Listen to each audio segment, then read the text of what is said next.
Good morning, everybody. As you are entering the room, as you can see, the poll is the check-in poll on the screen. If you wouldn't mind just letting us know who is in the room and if you're an HMIS user, and if you are, how long you've been an HMIS user. Thank you so much. My name is Jody Weiner. I am the Learning and Development Specialist here at SSF. Very happy to have you in the room. Today we will be on our learning webinar session from 10 to 11:30 a.m. We will have a break between our intro to HMIS, and then we will also have a very robust Q&A session with our presenter, Kai Kumatos. And then we will transition over to Intro to ISP, Individualized Service Plan. And that will be with Peter Bell, our Chief Strategy and Planning expert, director. He's our chief, right? So please take a moment as we're coming in. We'll get started in our webinar in another minute to complete the survey. And as a side note, our chat function is disabled for all of you, but you are welcome to send a note to the host and panelists. We will be using our QA function for all questions, and we do this so that we can answer your questions. If we use them in the chat, they get lost, and that's real right there. So we want to make sure we answer your questions. Please use the Q&A function. If you are in the process of becoming a CAS assessor and you are here for certification, please be sure to stay on the entire presentation. And before you completely exit the training, there will be a pop-up exit survey, which helps us to track your participation. So when our training is done, you're going to hit leave, and then the pop-up survey will come for you, will open up for you. And with that, I am going to turn it over to Kai as we stop in the poll so we can see and share results. Fantastic. It looks like majority are new assessors. Oh, yay. And HMIS users. We like that. And with a little, the majority is 1+ years. Fantastic. Thank you, everybody. And I will turn over the mic to Kai.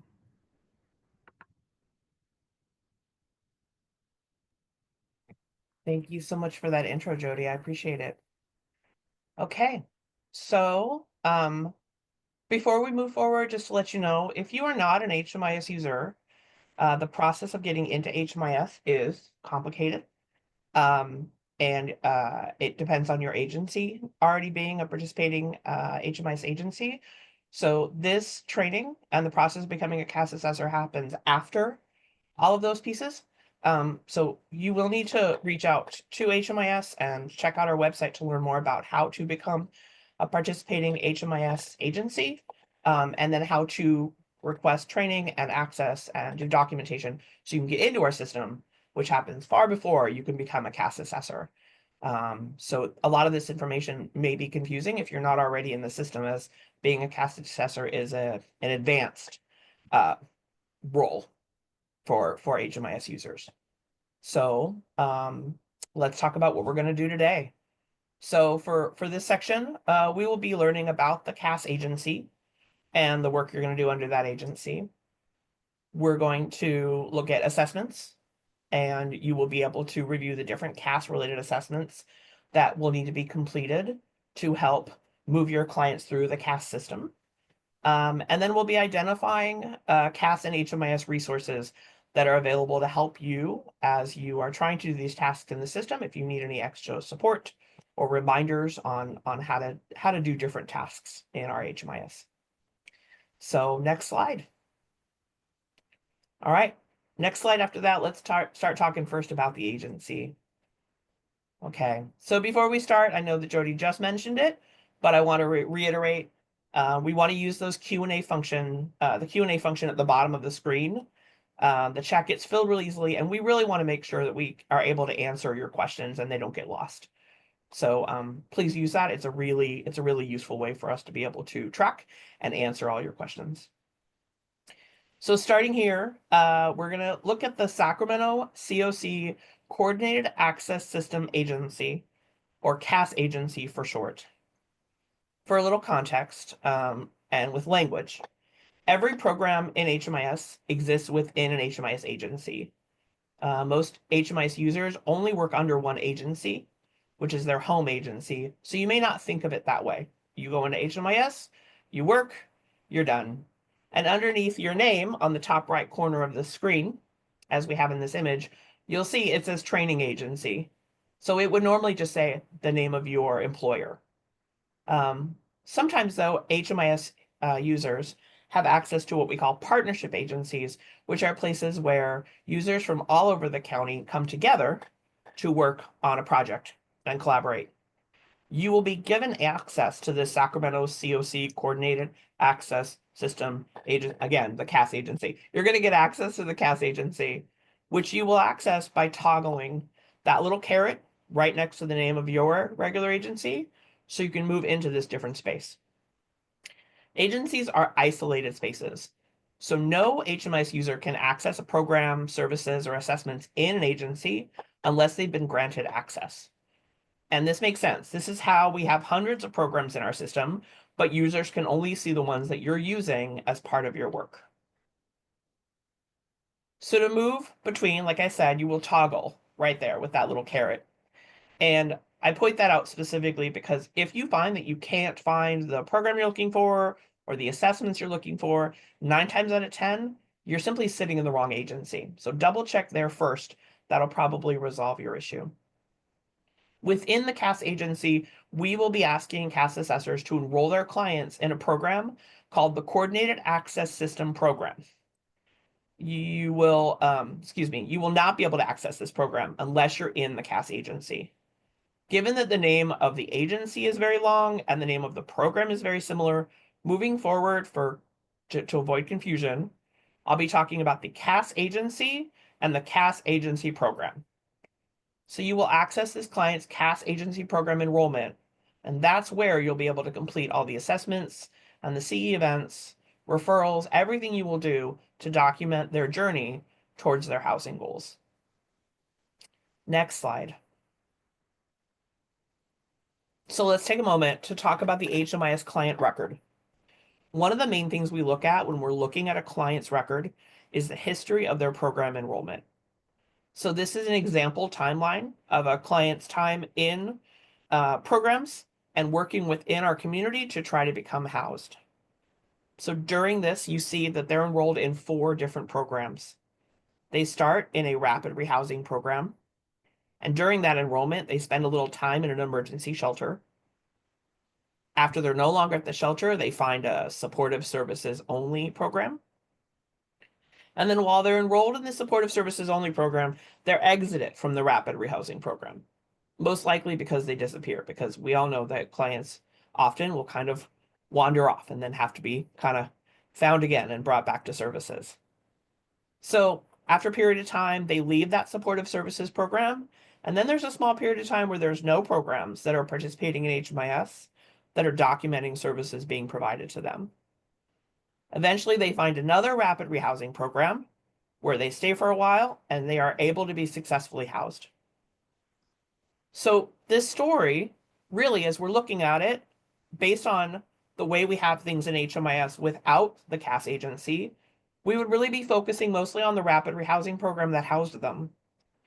But without reviewing every single individual program enrollment, we can't track the actual story of what happened and how they made their way to that final destination of permanent housing. So let's look at how this changes when we enroll the client in a CAS agency program. So we can look at the next slide. In this timeline, the client record is exactly the same. except that they're also enrolled in that CAS agency program.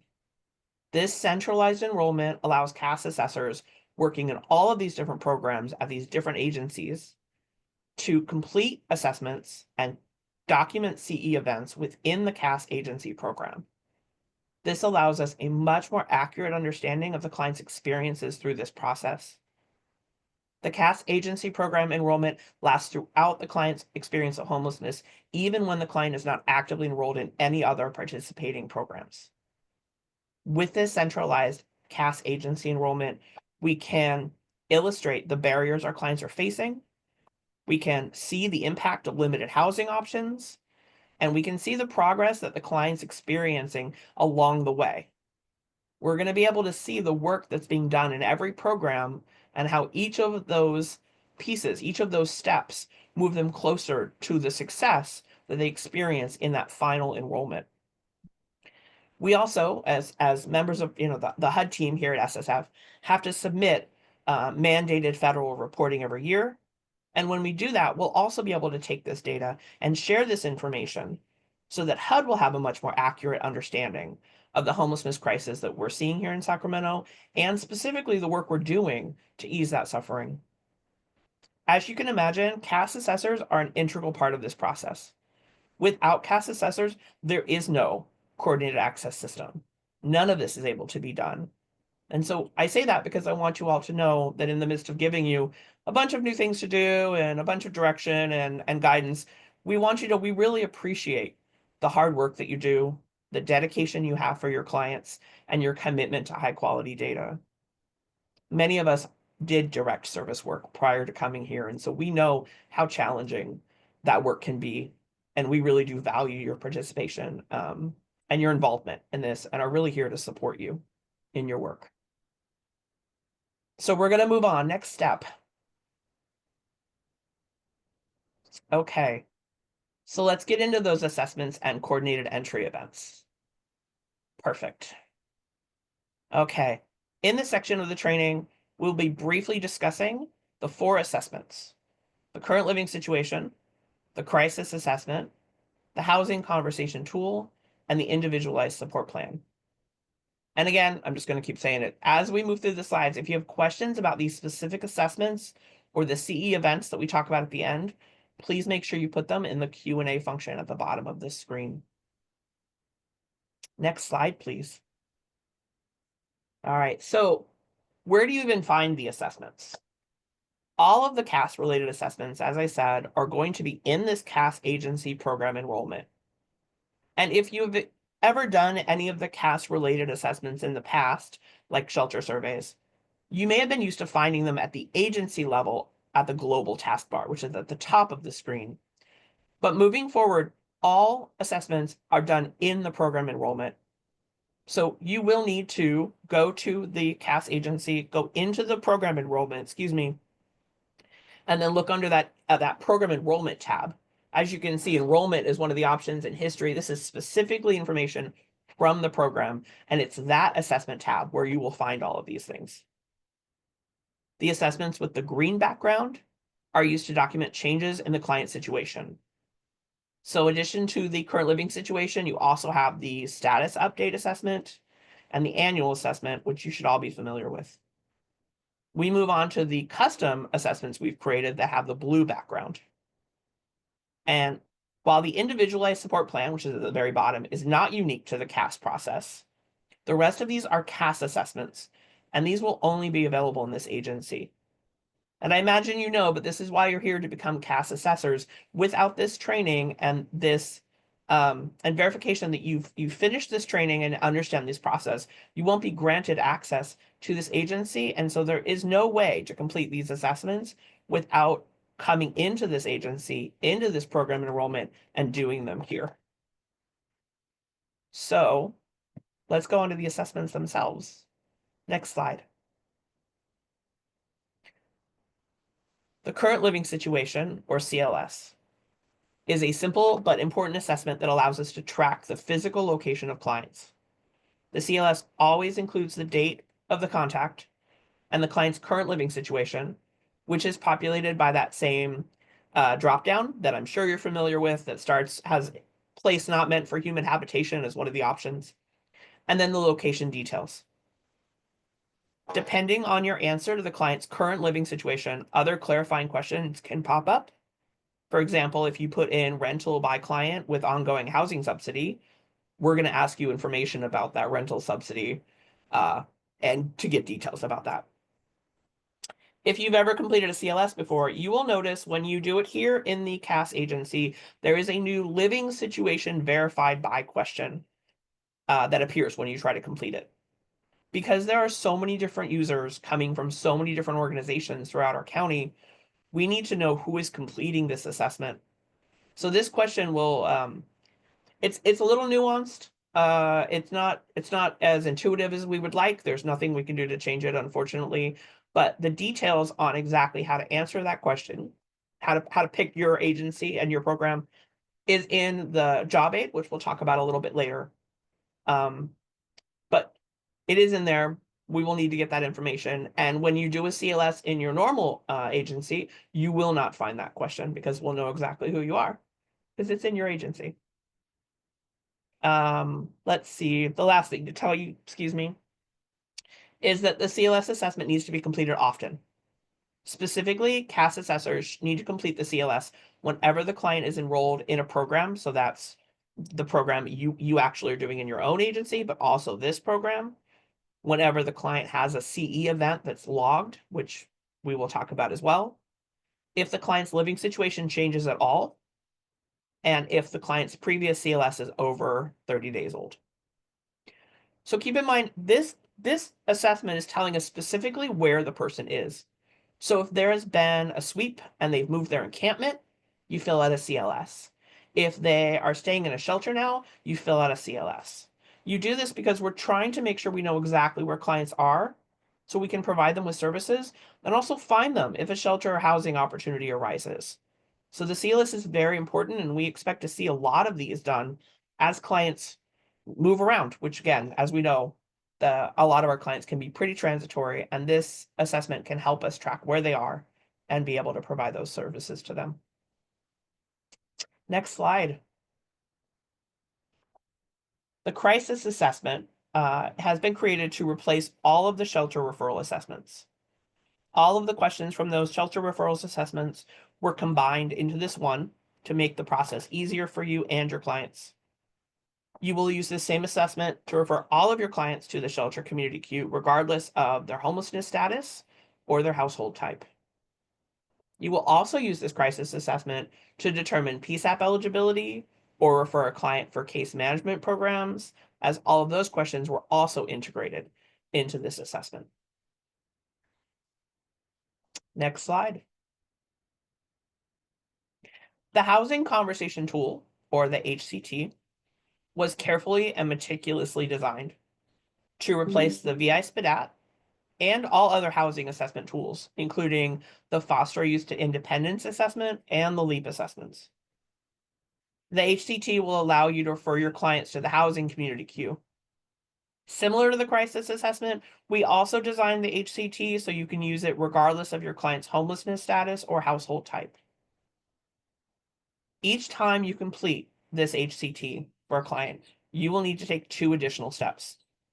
First off, you will need to either create or update the client's individualized support plan, which we're going to talk about in a moment. And secondly, you will need to log the appropriate coordinated entry event. I've mentioned them a couple of times now. CE events are a new feature for HMIS users, and we will discuss those a little bit more in depth in a couple of slides. Next slide. So speaking of that individualized support plan, the ISP is a template that you will use to collaborate with your client to create a detailed plan with clear, achievable, and measurable goals. Peter's going to go into much more depth about this assessment in the second section of today's training. But as I mentioned in the last slide, you will either create or update a client's ISP every time you complete a housing conversation tool. However, we expect that CAS assessors will be updating the ISP on a much more regular basis. As with the HCT, Following the creation or anytime you update this ISP, you will need to log the appropriate CE event, which we are now going to talk about. So you know exactly what I mean when I say that. So next slide. Okay, finally, it's time to talk about coordinated entry events. I know you're all very excited. Coordinated entry events, otherwise known as CE events, are used to log major milestones in the client's CAS program enrollment and are vital to tracking the client's progress through the coordinated access system. Logging a CE event is very similar to logging a service. It's not complicated. In the client's program taskbar, under the events tab, so the same place you were finding the enrollments, right before that under events, you will find a collection of different CE events.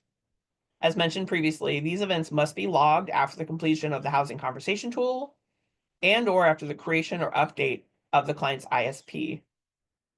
The CE event you want to log for these two assessments is titled, you'll see it there, the problem solving / diversion / rapid resolution intervention or service CE event. To be clear, those of us in the HMIS team, we can't change the name of the CE event in our system. If we could, I promise you we would have, to make it a bit of an easier to understand title. But just remember, when you do an HCT or an ISP, just look for the really long one with the not terribly helpful name, and you'll know exactly which one to log. Also note, if you're updating the ISP following the completion of the HCT, you only need to log it once. We're not asking you to log it once for each time if you're doing everything at the same time. So all you're doing is really, the logging of a CE event is just to mark that something specific happened. We did this major milestone. We completed this piece. We updated the ISP. We took this step, and it's an important milestone along the way in the client's journey. I don't have a image of it, but when you click that drop down, it will be just like a service where it will say the date and the things, and you'll just hit enter. So it just logs it for you. If you look in the list, there are a couple other CE events that CAS assessors should be using to log major milestones in the client's journey. You can see there's a referral at the top to a homeless prevention program. There's also referral to street outreach programs and referrals to other programs that can provide housing services or emergency services. In each of these cases, CAS assessors who are providing warm handoff referrals to any of these kinds of programs need to come into the enrollment and log this CE event for their client. And to be clear, a warm handoff referral refers to a referral to a program where you or one of your colleagues has contacted the program, found a staff member, and connected the client directly to that staff member so they can be enrolled. If you are just giving the client some contact information or a list of local resources, that is not considered a warm handoff and should not be logged as a CE event. So we're down to the final section. Next slide, please. Okay, in our last section, we're going to talk about the many ways that we can provide you with support and training resources. Perfect. And again, I would say put questions here. I think the questions will go into these questions, but all of the information I'm going to provide for you will be available on our website, and you can use that to reach us. But let's start off with HMIS job aids, which is one of my favorite topics. Working in HMIS can be very complicated, and we know this, especially if you're trying to do things that you have not done in a while, that you don't do on a regular basis. So to help HMIS users, we've created job aids, which are short PDFs that provide step-by-step directions and detailed descriptions about HMIS tasks. As you can see, we fleshed out several job aids specifically related to CAS assessors. We highly recommend that you avail yourself of these resources, as they will answer most of your questions about working within HMIS as a CAS assessor. You can also find many other job aids that will give you information on how to enroll clients or how to exit clients or what happens when you did a service. And we put a lot of energy into these to make sure that you have what you need to do your jobs well and efficiently and to feel successful and happy and good about how you're working within HMIS. So we have all of these listed on our HMIS Job Aids webpage on our sacramentostepsforward.org website. And I'm seeing all the thumbs up and all the hearts. And as someone who's spent innumerous hours sitting and working on these job aids and wondering if the images are right and checking, I really appreciate that, guys, because we put a lot of work into those, and it's good to know that they're working as well for you as we hope they would. Next slide. All right. We want to offer some clarity for you guys about SSF staff and teams. We know that we can be a little bit of an enigma. So I wanted to clarify this because I think it's going to be really helpful in your search for answers. So SSF has several different departments and teams that are all collaborating to support CAS assessors. Identifying which team can best assist you will minimize the time it takes for you to get the information you need to assist your clients. To keep things straight, just remember that the CAS team facilitates the CAS process, and the HMIS team is all about technical support and the geeky use of HMIS. So let's go over some questions that may come up and see who can answer them best. So for example, you may be wondering what CAS assessments you should be completing, or how and when your client will receive a referral. These are questions that only the CAS staff can answer. Directing the questions to HMIS team will only delay the help you can get, as the HMIS team is not deeply involved in this aspect of the CAS process, and we may not have the answers you're looking for. And we're never going to guess, because that's not going to help anybody. So we're going to redirect you to the CAS team. You may, and alternatively, you may be trying to figure out, where are the CAS assessments? Or why don't I have access to the CAS agency? Or where do I go to log a CE event? These are all questions related to the administration and functionality of our HMIS. Directing questions to the CAS staff will delay the help you need, as they don't have access to the system to make changes or identify where you can find the tools you're looking for. So specifically, asking about access, why don't I have access? How do I get access? How do I find, how do I drop down and find things? Why can't I find the enrollment? All of those kinds of questions you definitely want to send to HMIS so that we can look at your access level and potentially update it if it hasn't been updated properly. So again, directing your questions to the right SSF staff will allow us to provide you with the support you need efficiently and accurately. Next slide, please. So how do you actually get in touch with us, right? So let's start with CAS. The CAS housing team has a housing referral open office hours that runs on Mondays from 2:30 to 3:30. To ask questions or request a link to get into their open office hours, you can email them directly at referrals@sacstepsforward.org. The CAS shelter team, which also works with the Coordinated Access Network, can be reached at cas@sacstepsforward.org. And lastly, we have a CAS team that specializes in working with victim service providers in our area. And if you have questions regarding that, you can reach them at scas@sacstepsforward.org. Next slide, please. For technical support, you can visit our HMIS open office hours, which we run every Wednesday from 12 to 2 p.m.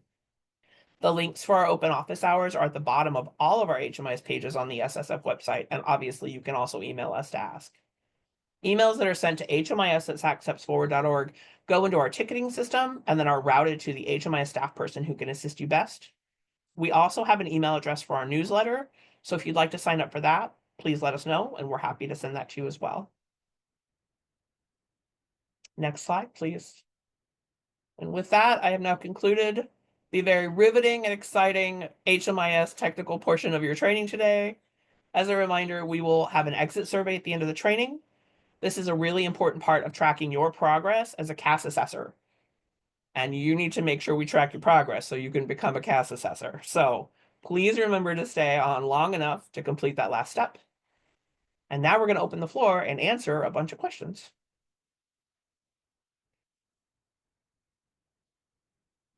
So let's see what I got in this Q&A. Okay, to start with, I have a question that says, do we use the CLS under our program and CAS? So I would recommend that if you are doing a current living situation and you are completing that under the CAS agency enrollment, which ideally, let's put it there, you should not have to do another one. A CLS in the system will show us where the client is, so we won't need to see it twice. That is a great question. Let's see.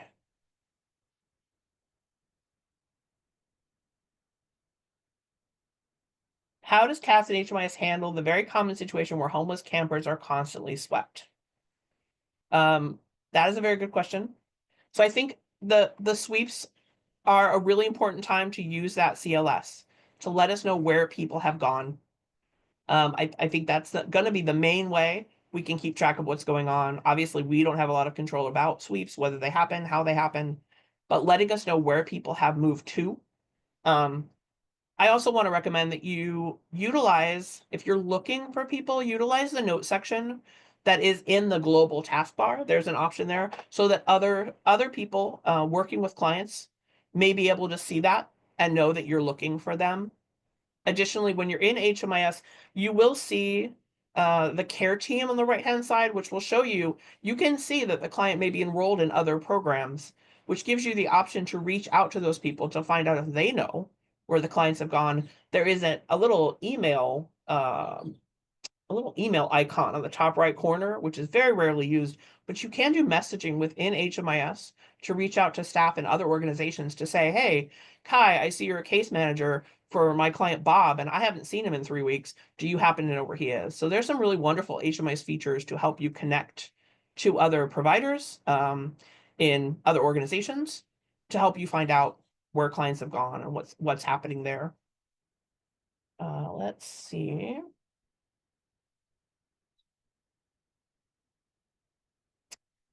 Christina asked, when a client is in the HMI in an emergency shelter and nothing has changed within the CLS, do we still update it? And so you want to update it every 30 days. Even if they're still in the shelter, we want to verify that. As we know, sometimes with shelters, like night-by-night shelters, they're there or they're not, or they're back. Sometimes the shelters may have them enrolled, but they may not have had a chance to exit them yet, and the client may be gone. So we want to verify that they're there. Let's just consistently say every 30 days just to make sure we have a really clear mark. The other part of that is if we are looking at chronicity, right? So making sure we know which clients are chronically homeless. Those are obviously, I'm sure you're all familiar, marked based on how directions with homelessness after a certain period of months in a row or a certain number of months, depending on how many years, how many times, like it's confusing, but having that marked in HMIS, if you have a CLS every single 30 days, we can point to that and say, absolutely positively, this client has been chronically homeless for 12 months. They count, or homeless for 12 months. They count as chronically homeless. And that can open up doors for housing opportunities, shelter opportunities, program enrollments that they may not have access to if they're not considered chronically homeless. So absolutely do the CLS. Okay. I have a question. Can you call me if you have questions? And while I love that thought, no, because we have like 1,100 HMIS users and I would never do my job if I had to answer all those questions. But what you can do is come to open office hours for HMIS where my colleagues have wonderful answers and can help you with everything. And if they don't have the questions right away or the answers right away, they can find those answers and get them back to you. But thank you for wanting to call me. I appreciate that. I want to check our time. I don't want to go too much farther. I'm looking for other questions. How are we doing with time? We're doing good. The Okay. first question, Kai, I think is related to a CE event. So if you created the HCT and ISP but did not do a CE event, should you go back and retroactively add a CE event? I'm going to let you answer that because that's going to be how you guys are negotiating. I know that, let me say this. I know that there's been some challenges with making sure CE events are being logged. In this case, I would say, and let me know if you agree, Peter, I would say go ahead and go into attempt to log the CE event, but you can backdate it to the day that you created the HCT and ISP. And that should log it correctly. What do you think, Peter? Yeah, I would agree. I think some of the CE events automatically are also getting inferred too. And I don't know if so the CE events are primarily related on activities within CAS, right? So like when someone's getting connected to other services and things of that regard. So typically the assessment itself, and correct me if I'm wrong, is not actually a CE event, just doing the assessment. The assessment, you don't need to log in a CE event related to an assessment. you need to log a CE event related to the HCT and updating or creating the ISP. But the crisis assessment and the other one I mentioned, I'm sorry, guys, the CE events, some are inferred, which means that the system will automatically log them and some are not. And we're still ironing these out. But let me hop back to my other screen so I can roll back up.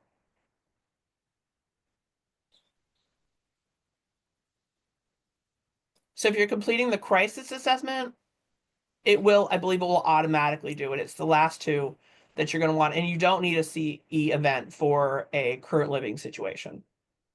So log them for the HCT, log them for the ISP. Don't worry about the crisis assessment. I believe that one's inferred.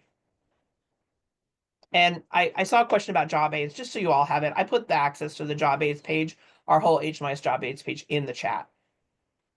Hi, thank you so much. Great questions. I do want to acknowledge that we have a 10-minute break scheduled. It is currently 10, oh, I lost a minute. It's 10:36.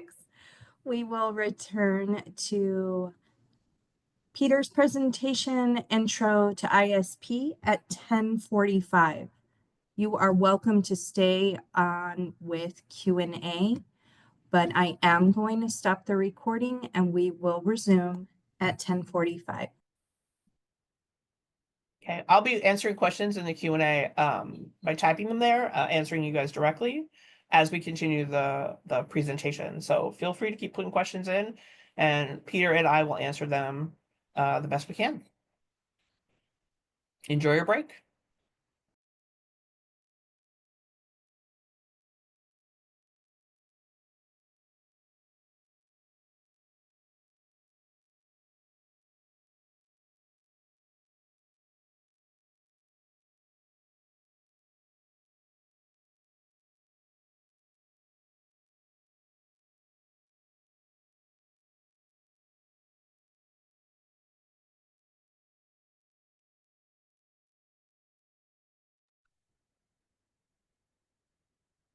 Hello, everybody. Welcome back.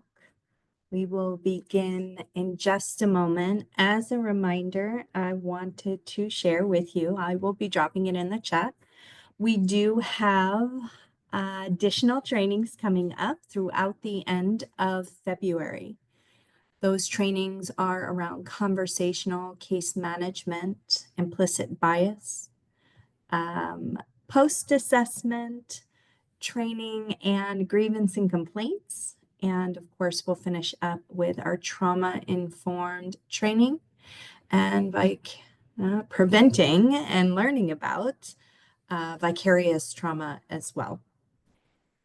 That information can be found on our website, and I will be adding it to our chat. And of course, as with all of our training materials, you will get a link upon completion of our training with these materials, both presentations and a link to the recording. And with that, I will turn it over to Peter. Awesome. Just got done with the whirlwind of answering questions in the Q&A for 10 minutes straight. So love the questions. All right. So, hey, everyone, part 2, we're going to keep the train rolling. So what we're going to cover is the CAS Assessor training, essentially the section related to the Individualized Service Plan, or ISP. So we'll kind of give you an overview, understand essentially how to interpret the CAS assessment results, and how that through your interpretation you can develop client-centered individualized service plans, or ISPs. So you'll hear that acronym a lot today. ISP stands for Individualized Service Plan. You'll learn how to discuss housing and service options using human-centered and trauma-informed practices with clients, and demonstrate how to elevate extremely vulnerable households for immediate assistance. So that comes up a lot, right? Folks want to know, how does prioritization work in our community? How do we get folks who are vulnerable prioritized? So we'll talk about that today, like we did last week as well. So we'll go kind of a refresher on some of that. All right, so let's get into it.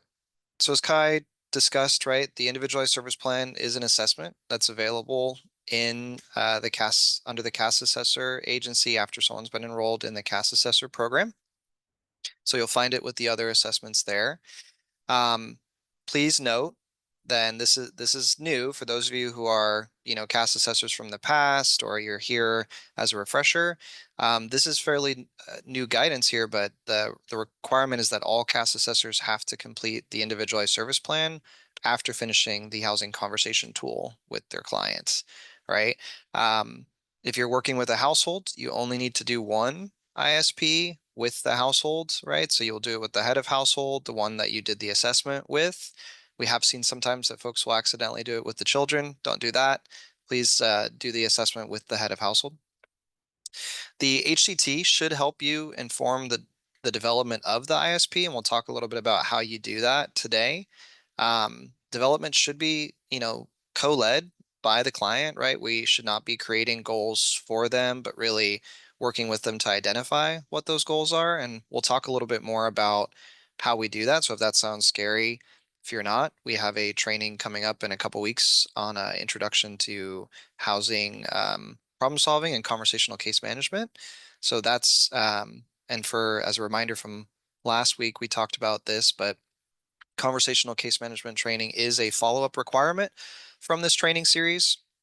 So folks do have to complete a conversational case management training within 90 days of becoming a CAS assessor to remain in good standing. So that will help you a lot with a lot of these tools, is having that comfortability and having conversations with the client and kind of doing some of that co-facilitation and empowering clients to take some ownership around some of these goals as well. Know that the ISP is not static, right? It can be updated, and it should be updated as relevant. And as I sort of mentioned in the Q&A earlier, doc readiness updates, you can actually do that using the case conferencing and referral tool.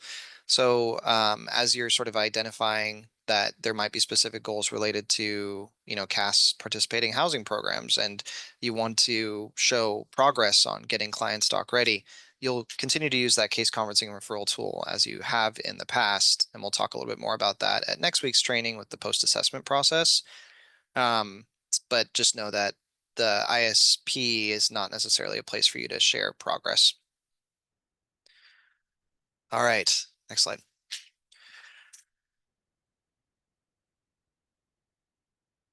All right, so the key components here is an ability to, again, understand the interpretation and direction.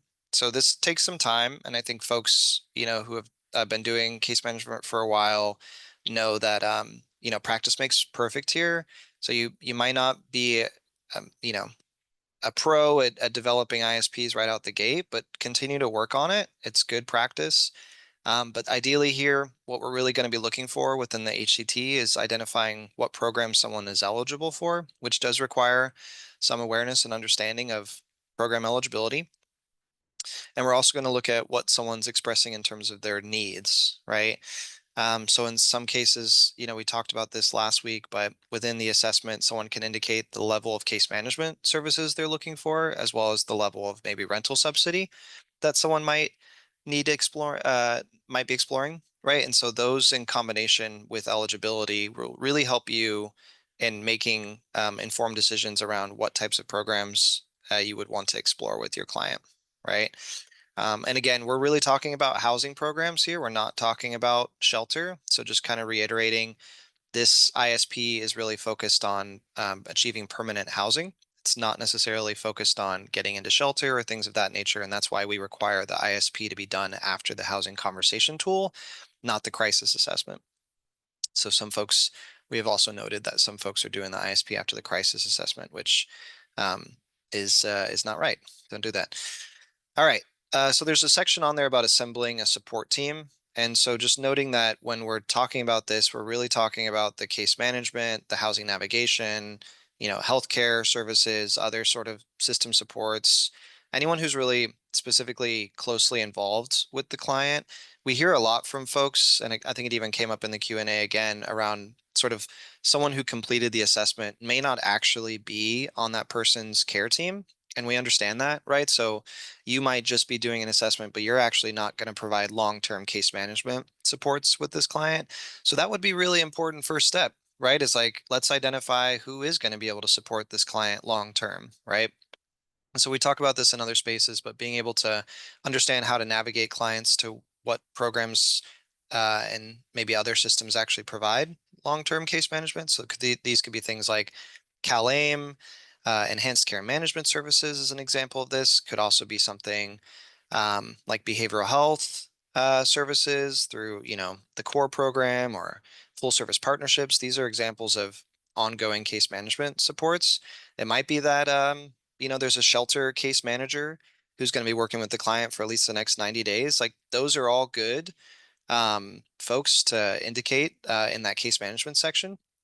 And so part of our goal, of course, is when we're actually trying to reach out about a client who could get connected to a program, we will look at who's on the case management team, not necessarily just who's attached in HMIS and who did the assessment, but what does the ISP say, right? Like who's actually supporting this client and on their support team. And those are some of those folks that we really want to make sure we're reaching out to and engaging when it comes time to discuss next steps. And of course, the goals themselves, right? We kind of follow the SMART goal plan here, which is to say that they should be specific, measurable, achievable, relevant, and time bound. We'll kind of give you some examples of how to kind of lay some of those out. But following that SMART format will help you in developing some of the ISP um, content itself.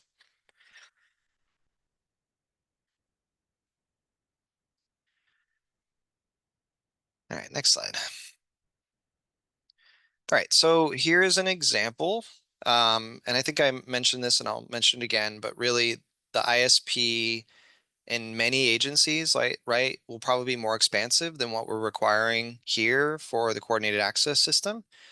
So our ISPs are really focused on permanent housing, right? And so that's what we require folks to do is just develop a housing focused individualized service plan. If you want to go beyond that, you're certainly more than welcome to. But essentially, here's an example, right? So the goal one should always be related to permanent housing, essentially, and you'll see that there are maybe you have multiple housing goals, right? So you have an option to indicate the date and who's kind of on that support team, that caseworker there. So in this case, talking about Jane Doe, and our specific aspect here is that Jane will apply for and secure a permanent housing unit within the next 90 days, right? This is Jane's goal. She wants to get into housing within the next 90 days.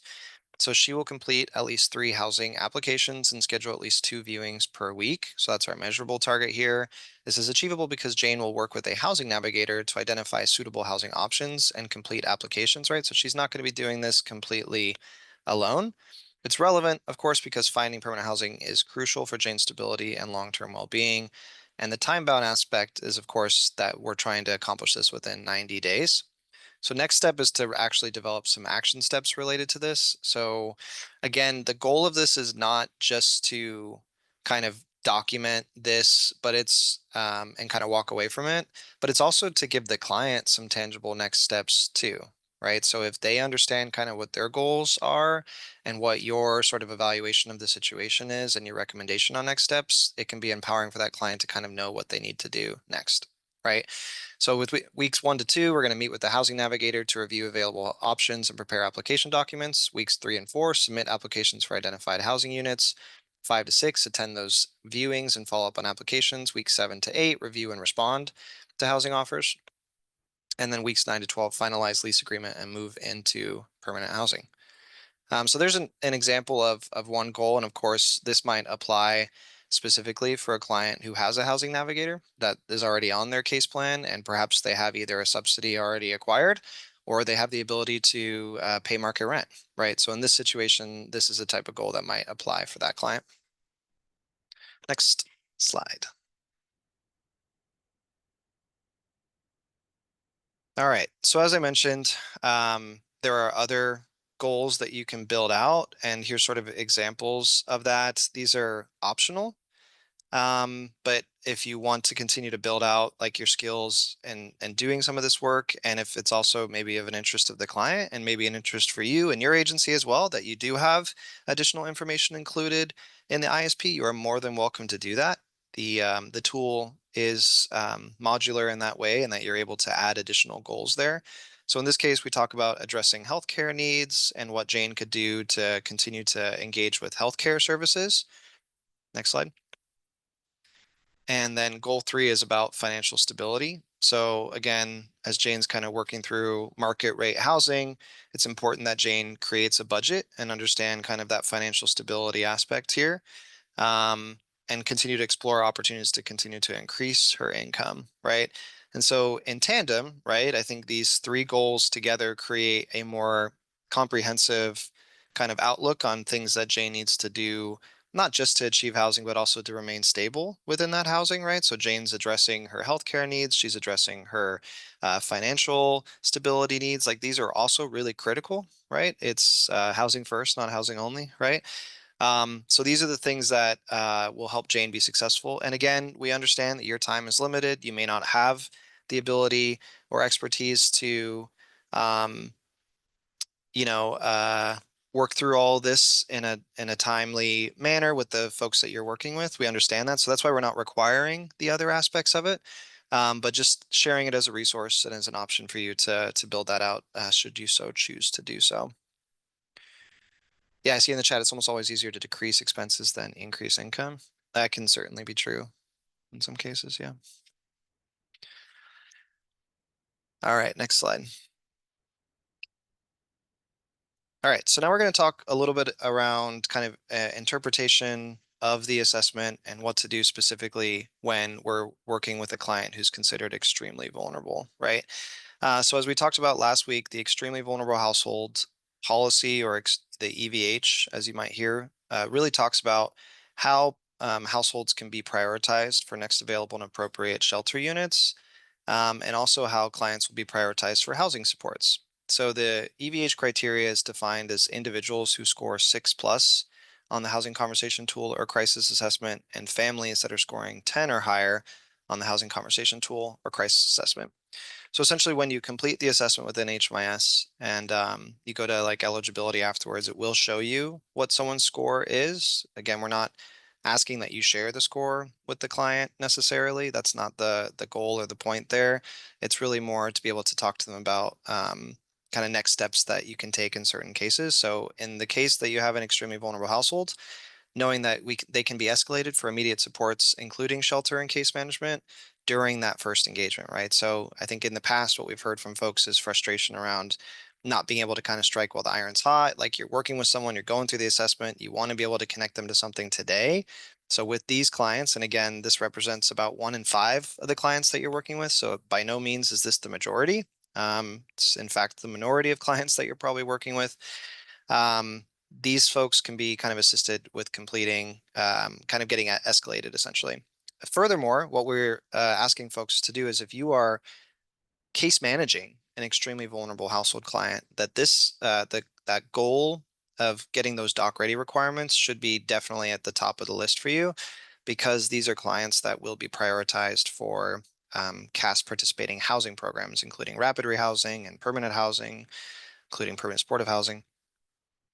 And so what will happen is, if a client who's extremely vulnerable gets placed into shelter, right, we'll be asking that those shelter case managers be on a lookout for that, and that they start working with those clients and getting them prioritized for doc readiness completion and all the things that go with that, right? ID, social security cards, income verification, disability certification, all the things that might apply that are relevant to that client's case. Which again, if those are all sort of foreign concepts, we talk more about that next week, around what to do and how to get clients doc ready. So if you're not. And yeah, so that's kind of the EVH policy, and then the process itself. Next slide. Sorry. Before I get into the process, the factors, here's what makes someone extremely vulnerable, essentially. So we talked about the score, right? So if the score doesn't make sense, here are some of the factors that actually contribute to someone being extremely vulnerable. So escaping domestic violence, being pregnant, have a disabling condition, over the age of 55, having a recent mental or physical health crisis, sleeping in a tent or outdoors, and being continually homeless for over a year. And for families, multiple children, having at least one child under the age of 5, being a single parent household, in the presence of multiple other factors noted in the all column can all contribute to making someone more extremely vulnerable. And just note that it is not having one of these things or even two of them. It's typically having, four or five of these factors or more that would make someone considered extremely vulnerable. So it's not just the presence of one or two, right?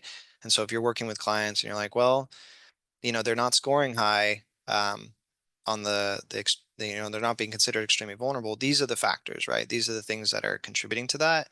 So if you're saying, well, hey, they have all these things and they still don't seem to be scoring high, that's a great time to follow up with us, right? Because it might be an issue with how the questions are being answered, right? It could be some other challenges there too. And we have noted sometimes that um, there are errors on the assessment, right? Either things on the back end that need to be addressed, or just things in how the assessment was being used. In some cases, it could be something as simple as, the assessment was completed with a dependent within the household as opposed to the head of household. So it's showing up as, someone under the age of 18 had been assessed and therefore they don't qualify for any program because we don't have programs for anyone under the age of 18. And so things like that can lead to issues where a client is not getting prioritized, even though it seems like they should be. So we definitely, have processes to try to do second opinions and reviews of some of these cases if that situation is applying. So please, if you're working with someone, you're saying yes, they check all these boxes, but I'm not seeing it reflected. Please don't hesitate to reach out because I definitely want to kind of talk through that because again, it could just be a simple error that we need to fix to make sure that household or individual is being appropriately prioritized. All right, next slide. All right, so the process itself, right, within HMIS is you complete the assessment. Within HMIS, it'll process those details immediately and essentially kind of give you an indication through that eligibility screen if someone is considered extremely vulnerable, right? So if you are in the field, like if you're a CAS assessor and let's say you're not 211, right, but you're an outreach worker, you're um, a drop-in center staff, you work at a core site,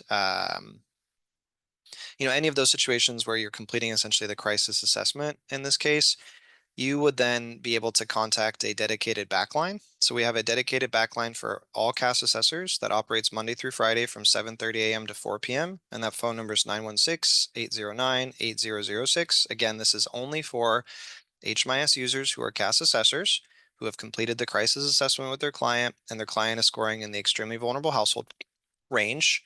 The goal then is that 211 will work with you in real time to identify if there are any available shelter services that can be connected to today, right? If there are no shelter options, there are potentially bridge options that can be explored, which might include things like, a respite center stay, in the future, having more motel shelter, like limited more motel stays might be an option as well. And if none of those things are available, then at minimum, trying to connect them to a case management service, such as the ECM or even a coordinated access navigational team as a short-term bridge to try to maintain connection with that client. Because again, the assumption is if you are the CAS assessor and you are not the ongoing case manager, right? Like maybe you're just an outreach worker who's just doing this assessment today, but you're not going to be connected to the client. This is the exact reason why we want to try to make sure that we can maintain connection, right? If you're not going to be following up with them, if you're not able to support them, we want to try to connect them with someone that can and try to do that expeditiously. So essentially the crisis staff, they'll review that eligibility. And like I said, they'll try to get them connected into those shelters or those alternative resources. Once that client has been connected to the shelter or case management staff, right, right, then the case management staff should begin supporting with getting that client doc ready for COC housing options. And as mentioned before, extremely vulnerable household clients will be prioritized for COC housing, such as rapid rehousing and permanent supportive housing. All right, next slide.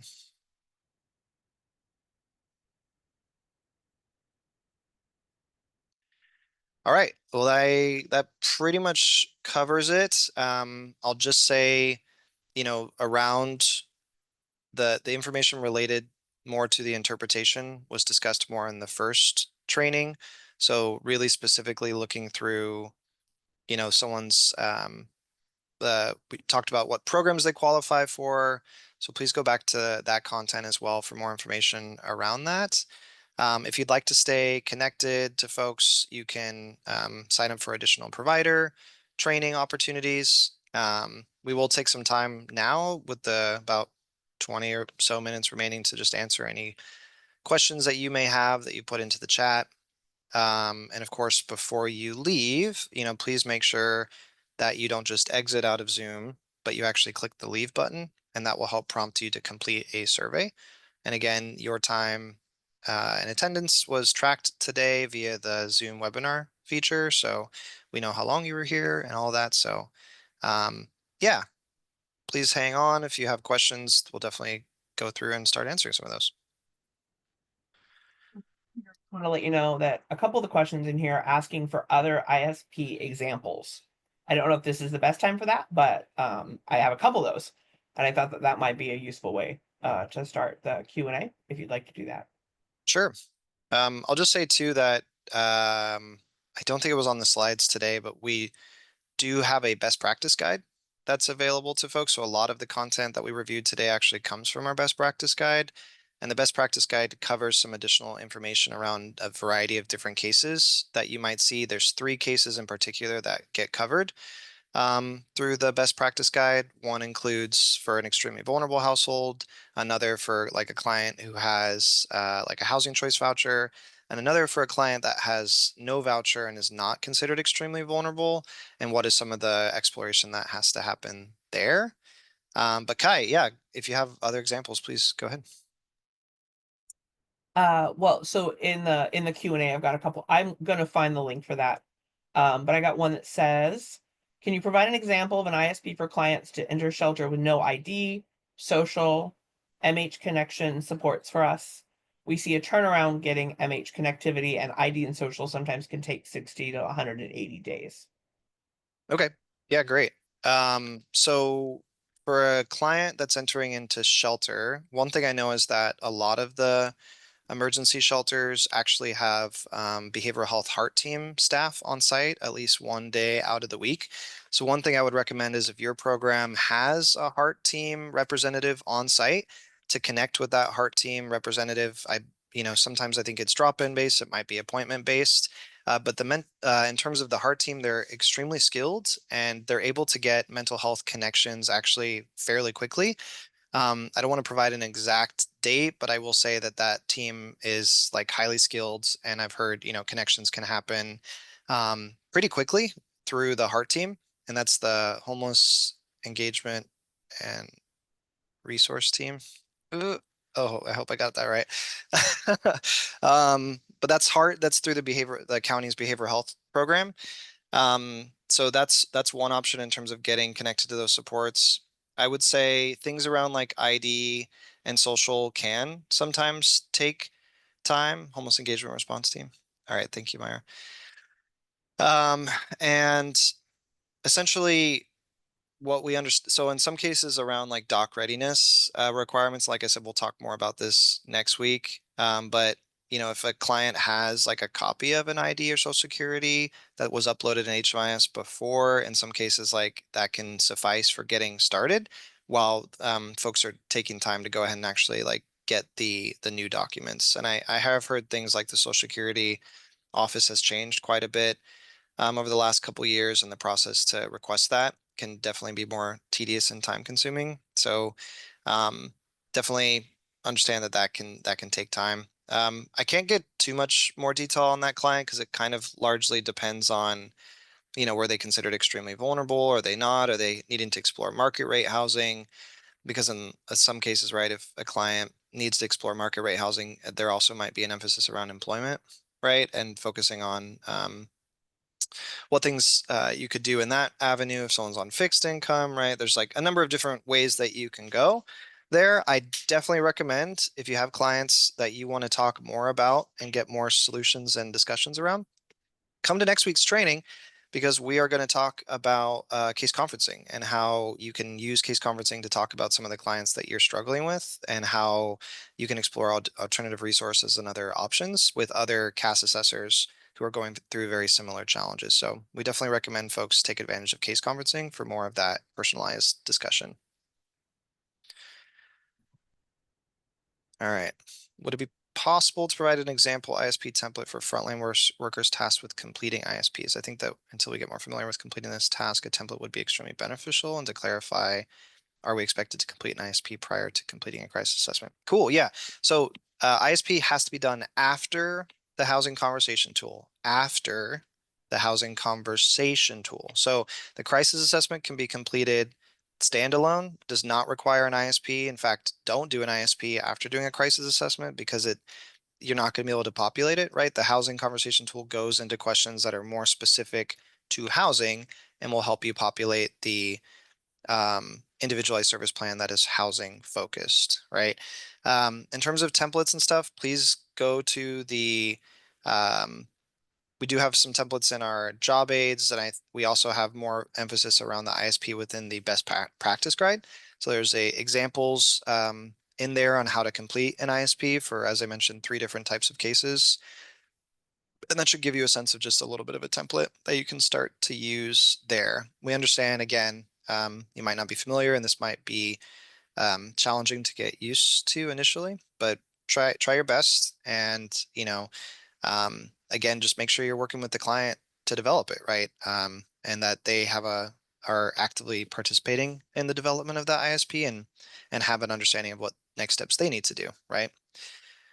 All right, so who would I contact if I have a client who's considered extremely vulnerable but has not had luck finding a spot at a shelter?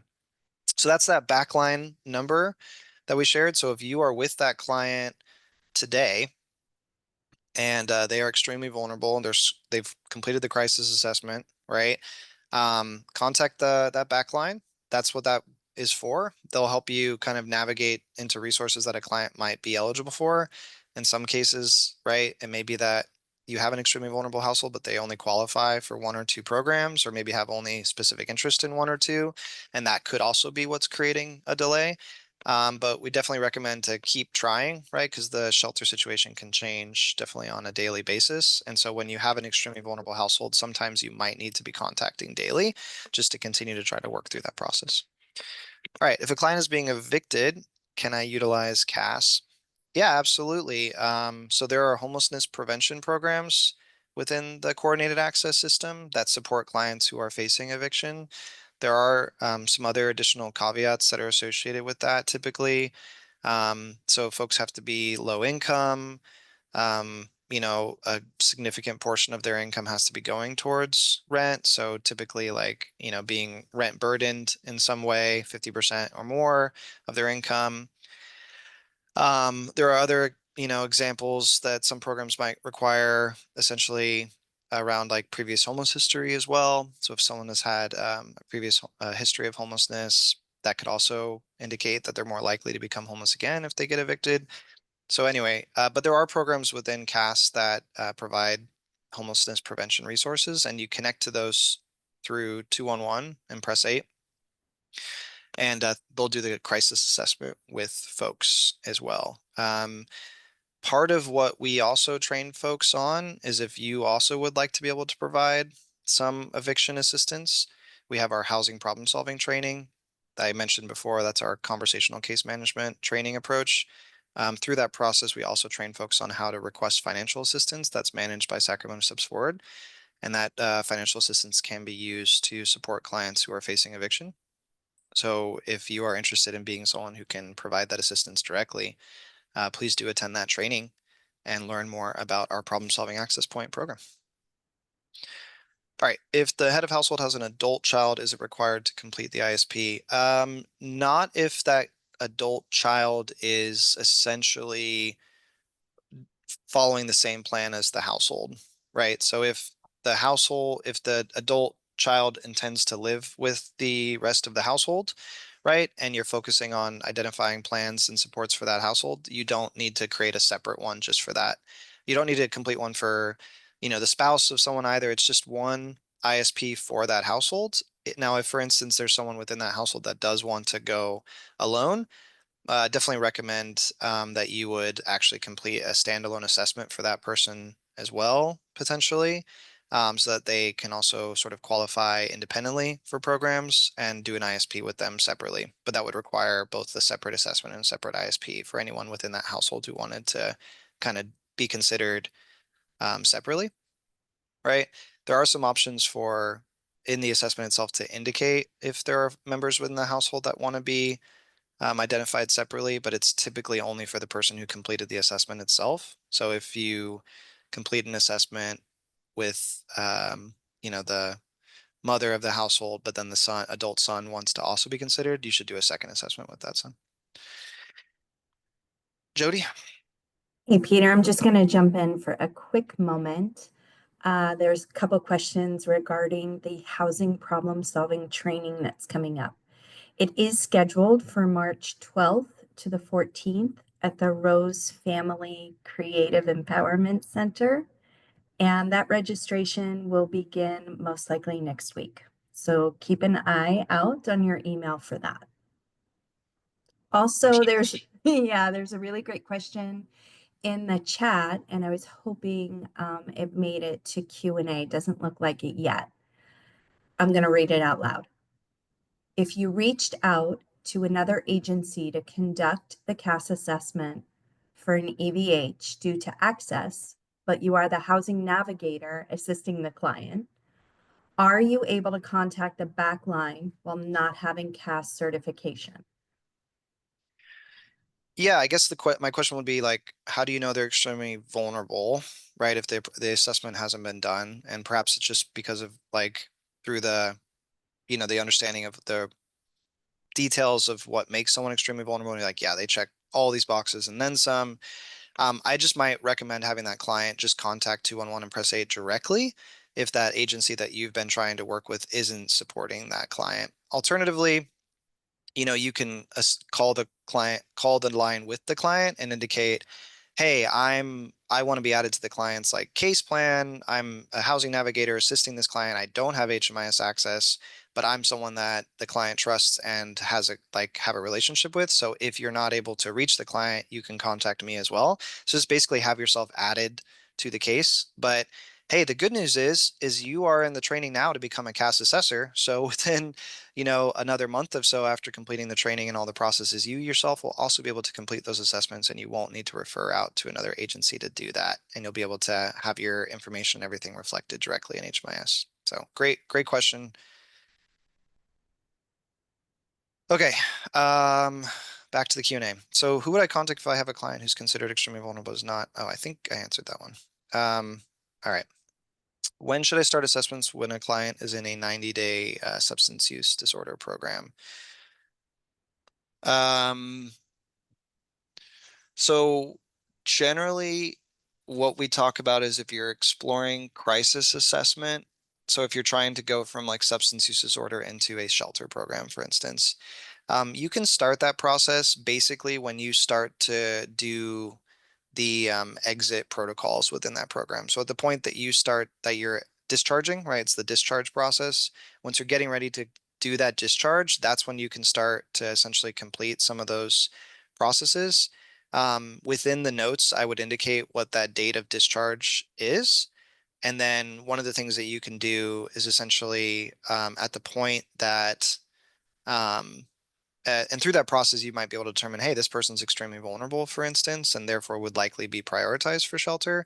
So what I would then do is on that day of discharge, the day that they're going to be homeless, go ahead and complete a new assessment. And if it's done within the last 60 days, you'll be automatically able to update it to reflect that, hey, this client is now literally going to experience homelessness tonight. And if they're still scoring in that EVH range, contact that EVH backline for CAS assessors, then try to navigate into same day shelter programs. It was a nuanced question. I love it. Okay. OPS for the adult child. What is OPS? Outpatient services. Okay, I think I got it. Outpatient services for the adult child. Yeah. Don't quite know the question here though. But assuming we're riffing on that case from earlier, I would say again, if there are specific needs for the adult child that differ from the household plan, that you could explore those independently. I think alternatively, you could just indicate within the household's ISP, you could create a plan related to behavioral health services and say that, at least one member in the household is actively exploring the need for outpatient services. And here's our plan to help assist that household in navigating those services for the child, for the adult child. Peter, can I jump in really quick? Yeah, Just I've seen a lot of questions about other counties, mostly YOLO, but also Placer, and I want to be clear. Please clarify for me if I'm not. Sacramento Steps Forward is the COC lead and the HMIS lead for Sacramento County COC, our coalition of care. Outside of our county, we do not have access to their systems, their programs. These are completely separate. There may be some confusion with YOLO because we do contract with YOLO County, we meaning the HMIS department.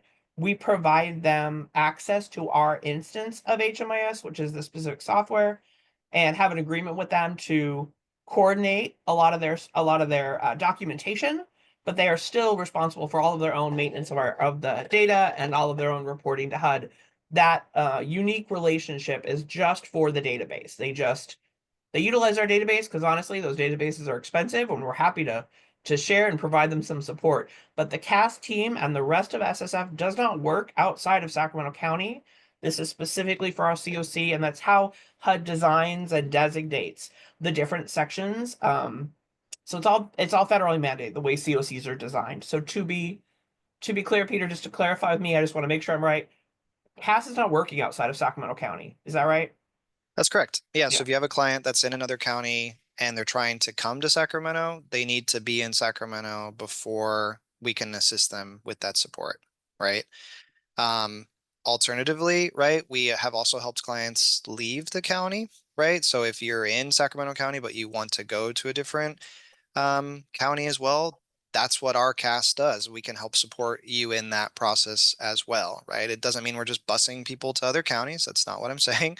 But it's to say, like, if you have family, friends, you have alternative resources, there's an exploration with, and you have like an actual plan and solid options, right? Then that could be something that can we can help assist you with, right? Similar to what Yolo County CAS could probably assist folks with is if they're trying to navigate to resources here in Sacramento. But yes, I just want to also say that 211 is a county specific service too. So if you are in a different county and you're calling their 211 line, you're going to get a completely different response, right? They may not even have a function when you press 8, for instance, within that county. So we have heard in the past too that sometimes people who are on the cusp might actually be calling a different county's 211 by mistake, right? We've heard that, so like where folks might call Placer County 211 by mistake, and they're like, we don't know what you're talking about. We don't do that. And that can frustrate people. So there are other options. So if you're on a phone, you can call an alternative answer that's 916 based. You can find it on their website, 211's website. We might be able to also link it in the chat here in the last few minutes we have around the alternative 211 number that folks can call if your phone is not automatically connecting you to the Sacramento County 211. So that can happen. We have heard it in the past. All right. So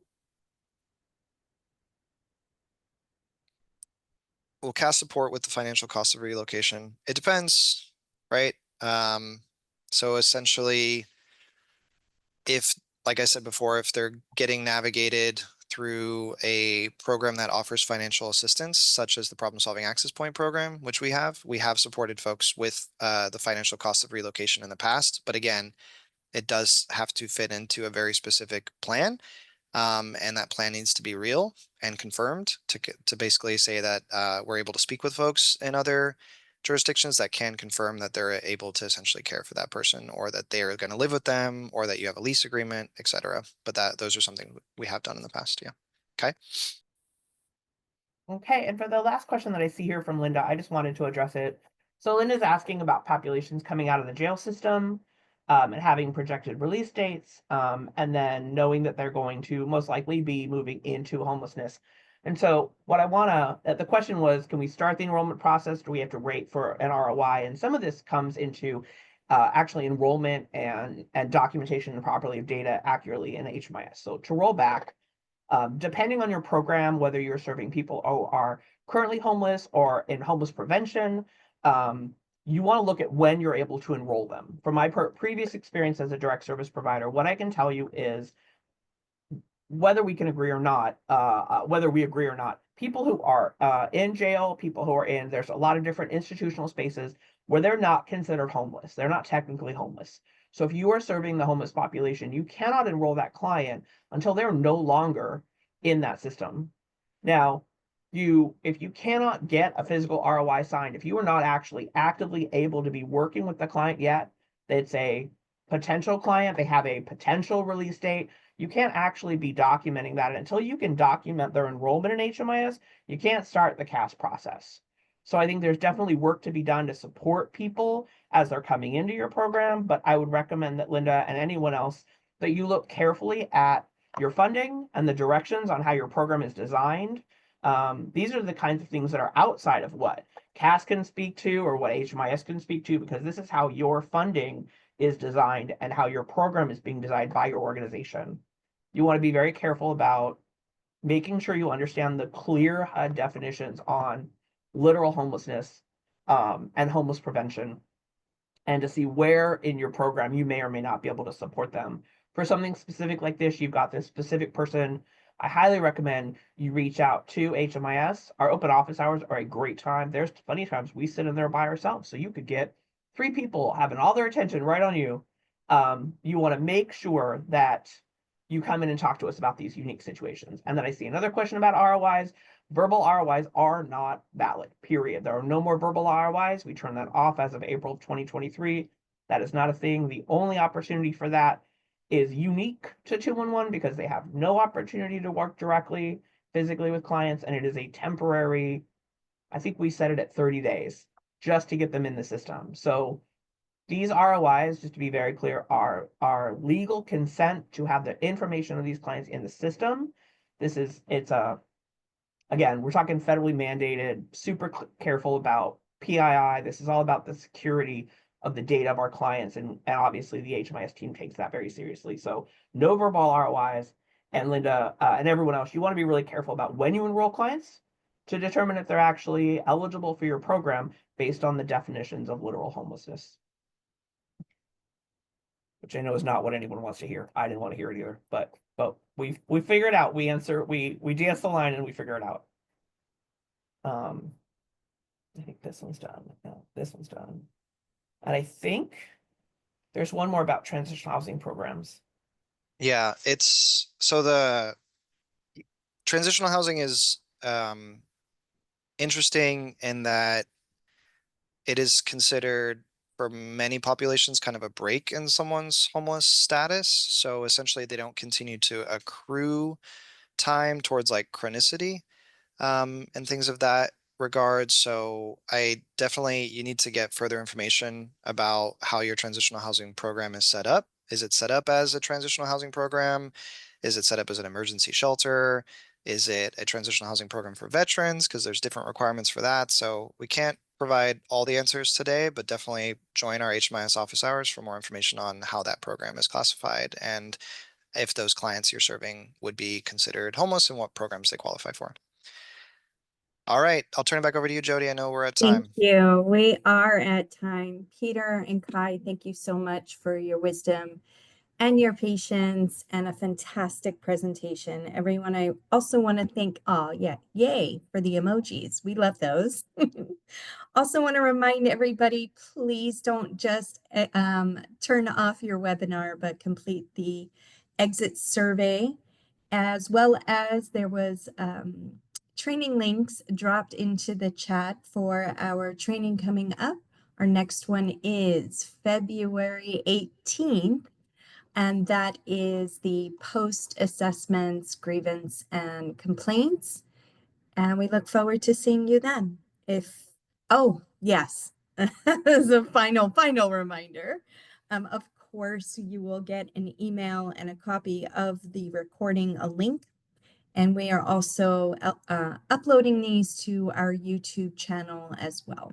So thank you again for being here, and we look forward to seeing you on the 18th.